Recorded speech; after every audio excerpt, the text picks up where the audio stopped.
In this episode, we're going to look at the issues that can arise for parents. First, let's start with new parents. Often in the run-up to the new arrival, all the focus is on the baby, on painting the nursery, getting the clothes, finding the perfect travel system. Well, this can put pressures and additional stress on individuals as well as couples. In previous episodes, we've talked about the need to not only focus on mental health when a crisis arises. Having a sustained approach helps us to build resilience. This resilience is something you, your partner, and your relationship will need when baby number one arrives. Nothing will prepare you for the sharpest learning curve in your life when you have a child and you become a parent. Not only do you have to learn how to care for another human being, but you will also physically and emotionally be pushed to the max. The lack of sleep, the lack of personal space, all the things that you enjoyed doing before, suddenly you can't do anymore, and that can have a toll. Of course, I should say as a mother that once it happens and baby arrives, you quickly discover that it's the most amazing thing on earth, and you wouldn't change it for the world. However, being a parent isn't always easy, and it's important people allow themselves to feel what they're feeling and talk about it without thinking that they're a failure. It is really, really important to build up your resilience and have the supports in place. Postnatal depression is a lot more common than you think. It varies in degrees of severity, but it is experienced by women and men every day. One way of proactively preparing is to assume that you're going to get postnatal depression. Then, if you don't get it, it's a bonus. By looking at it this way, you'll have given thought to the supports you need and have them in place in case the need to use them arises. Personally, I had my therapist on speed dial when I was pregnant. I was like, look, I'm coming to therapy during pregnancy. I have no doubt I'll need to continue when the baby arrives as well, because I needed that emotional support. It's a transition.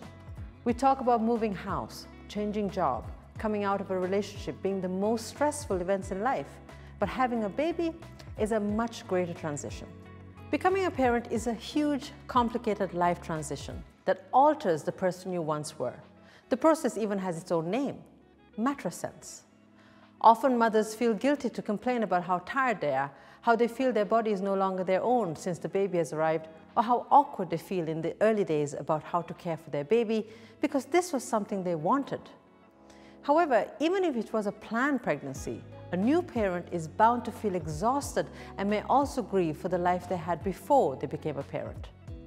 All these feelings are valid and need to be expressed to someone who will listen and provide an empathetic space for the parent to process their feelings. We must also be mindful of birth trauma. If you have experienced birth trauma, it is very important that you get support. Maybe you didn't have the birth that you had hoped for, and maybe you did not feel in control of your birth because there were complications and did not feel heard or consulted in the birthing process. A lot of women don't process their birth trauma. A lot of dads don't process how it felt for them to be in that place where they didn't know what was happening and maybe thought that they were going to lose their partner and their child. And then everything is fine. Everyone goes home thinking they're going to live happily ever after, but there was trauma. Just because the mother is deemed physically healthy and the child is deemed physically healthy, that does not mean they're emotionally and psychologically healthy because of the traumatic experience they both had.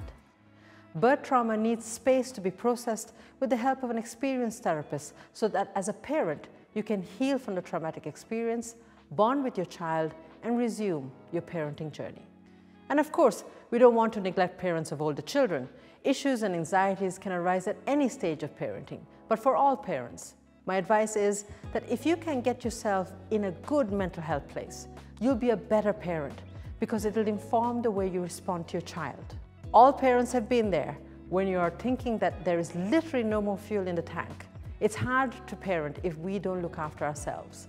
Therapy can help find ways to develop more capacity, more charge. The more resilience you can develop, the better parent you can be, and the more able you are to respond to your child in a loving, caring, nurturing way.